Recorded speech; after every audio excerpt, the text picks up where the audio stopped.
আমাদের ওয়ার্ডের মেম্বার আমাদের এলাকার সন্তান হুমায়ুন ও 10টার দিকে বাজারে আসছে।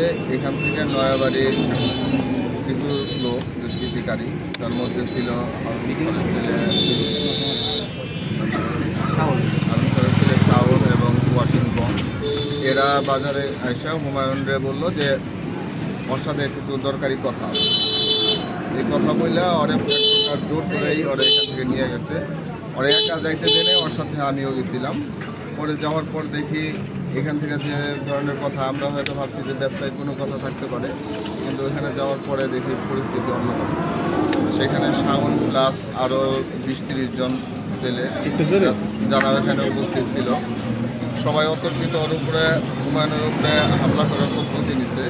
যেভাবে হোক কিছুটা অর্থ সেভ করা গেছে, কিন্তু তারপরে ওর উপরে টর্চার করছে। তা আমাদের কি হচ্ছে, হুমায়ুন যদি কোনো কারণে অপরাধ করে থাকে, সেটা দেশের প্রশাসন আছে, আইন আছে, সে আইন নিয়ে ব্যবস্থা নিবে। একটা এলাকা থেকে একজনের ধৈর্য আর এক এলাকায় রাতের আধারে নিয়ে যায়, তার উপরে টর্চার করে তারপরে তার পুলিশের হাতে তুলে দেওয়া, এটা কোনোভাবেই আমরা মেনে নিতে পারি না। আজকে আমরা এই বাজারে আমরা এলাকাবাসী যারা আছি সবাই একত্রিত হয়ে হুমায়ুনের নিঃশর্ত মুক্তি দাবি করে এই মানববন্ধন করতেছি, এবং যারা এর সাথে জড়িত ছিল তাদের উচিত বিচার আমরা দাবি করতেছি। রাত 10টার সময় কিছু দুষ্কৃতী লোক যেমন আমাদের বাংলা বাজারে এসে তাকে বঞ্চিয়ে তার একটির জন্য এই নয়াবাড়ির লোক এগুলি এই আক্রমণ করে এবং সন্ত্রাসের চেয়ে বেশি এভাবে তাকে নয়াবাড়ি নিয়ে কোনো প্রশাসন কোনো আইন শৃঙ্খলার মাধ্যমে যদি এর নিয়ে গেত আমাকে কোনো দোষ থাকতো না। আর এর পিছনে কি সমস্যা কি, অথবা পুলিতে জড়িত অথবা জড়িত না, এর হারুন স্যার মারা গেছে, ঠিক আছে, হারুন স্যারের দিকে আমরাও দুঃখিত, আমরাও শোক প্রকাশ করি। টর্চারি করা হয়েছে, তারপরে যাই হোক এখন আছে পুলিশ হেফাজতে। তাই এখন আমরা চাই ওর হুমায়ুনের নিঃশর্ত মুক্তি চাই এবং এই সন্ত্রাসীদের উপযুক্ত শাস্তি চাই। আমরা জানালাম আমার হাজব্যান্ড মানে এই ওয়ার্ডের মেম্বার হুমায়ুনকে মানে সন্ত্রাসী শাওন রাতের আধারে মিথ্যে কথা বলে বাড়ি থেকে বের করে তাকে এখানে এই বাংলা বাজারে এই জায়গাতে এনে জোরপূর্বক তাদের বাড়িতে নিয়ে যায়। রাত 10:30 বাজে মোটরসাইকেল নিয়ে আসছে, তারপরেও তারে অন্য মোটরসাইকেলে তুলে বাড়িতে নিয়ে গিয়ে 2-3 ঘন্টা পর্যন্ত টর্চারিং করে, মানসিক এবং শারীরিকভাবে মারধর করে। তারপরে তাকে রাত 2:30 বা মেবি 2:30 বাজে তাকে থানায় সমর্থন করে। কিন্তু কেন করে এটা? আমার স্বামী যদি কোনো অন্যায় করতো তাহলে প্রশাসন কী করলো, আইন কী করলো? আমার স্বামীকে ওরা কি কেন এই কাজটা করলো আর কি আমি জবাব চাই। আমার স্বামী যদি অন্যায় করতো তাহলে তাকে আইনি ব্যবস্থা নিত, তাকে কীভাবে ঘুম করার কথা মনে করে নিয়ে গেছে। যদি আমার মামুন কাকা তার সাথে না যাইতো তাহলে সেদিন তাকে ঘুম করতে পারি। এবং শাওন আমাকে নিজে মুখে বলেছে, আমি বলেছি যদি আপনি এই স্বীকারোক্তি মিথ্যা স্বীকারোক্তি না দেন যে আমার বাপের খুনের সাথে আপনি জড়িত, তাহলে আপনাকে আমি মেরে কেটে পদ্মা নদীতে ফেলে দেবো। তখন মামুন কাকা ছিল হয়তো সেই কাজটা করতে পারে না, কিন্তু কেন এটা করলো? তাদের সাথে আমাদের কোনো শত্রুতা ছিল না, কিন্তু তারা আমাদের বেজার কিনে সেই বেজারের টাকা না দেওয়ার জন্য, লোপাট করার জন্য এই কাজটা করছে। আমরা 12 লক্ষ টাকা পাই এবং আরও 1 কোটি টাকা আমার হাজব্যান্ডের কাছে চাঁদা চেয়েছিল, সেটা সে দিতে অপারগতা পোষণ করাতে তাকে এই কাজটা করেছে। শাওন এবং ওয়াসিম মোল্লা গং তাদের সাথে তাদের সবাই যারা ছিল, হারুন মাস্টারের ছেলে শাওন। যদি হুমায়ুন মোল্লা কোনো অপরাধ করে থাকে তাহলে প্রশাসন তাকে শাস্তি দিবে। এইভাবে ধরে নিয়ে মারধর করে তারপরে ওনারা কেন প্রশাসনের হাতে তুলে দিবে, এটা আমাদের জবাব চাই।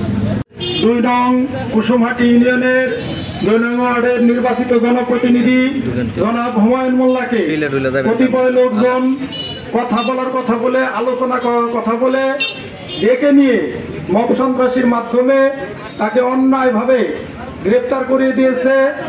আমাদের নয়াবাড়ি ইউনিয়নের সাবেক বিএনপির শ্রদ্ধেয় সভাপতি জনাব হারুন রশিদ স্যারের হত্যাকাণ্ডের মামলায় তাকে অন্যায়ভাবে জড়িয়ে দিয়ে তাকে ধরিয়ে দেওয়া হয়েছে।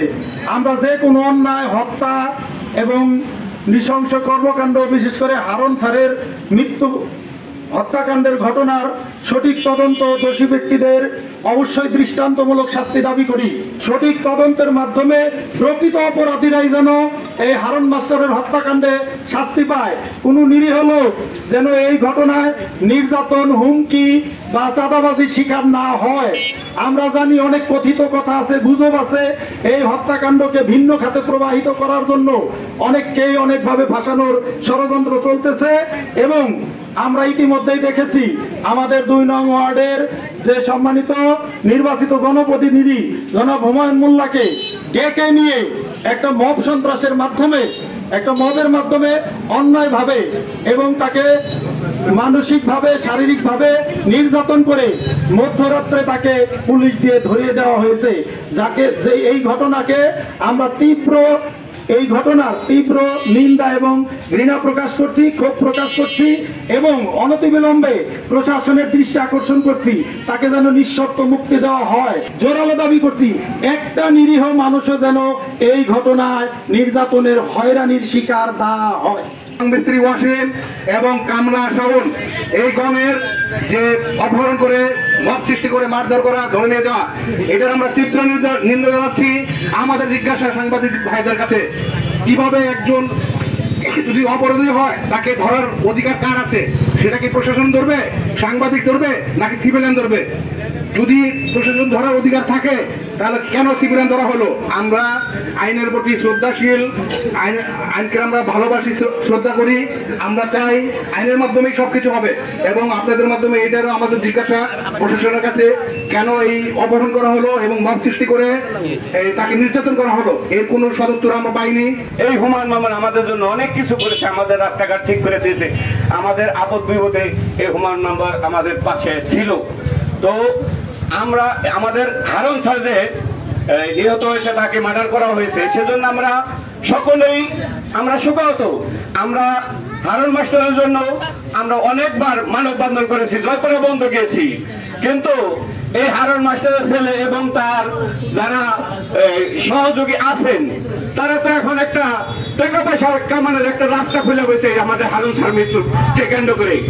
আমরা তাদের সম্মান করতাম। আমাদের স্যার, আমি বারা হাই স্কুলের ছাত্র, আমাদের স্যারকে আমরা সম্মান করি, কিন্তু তার যে এখন চালাবেলা, তার মৃত্যুতে আমি তো এখন দেখতেছি চালাবেলাগুলো বেশি সুবিধা হয়েছে।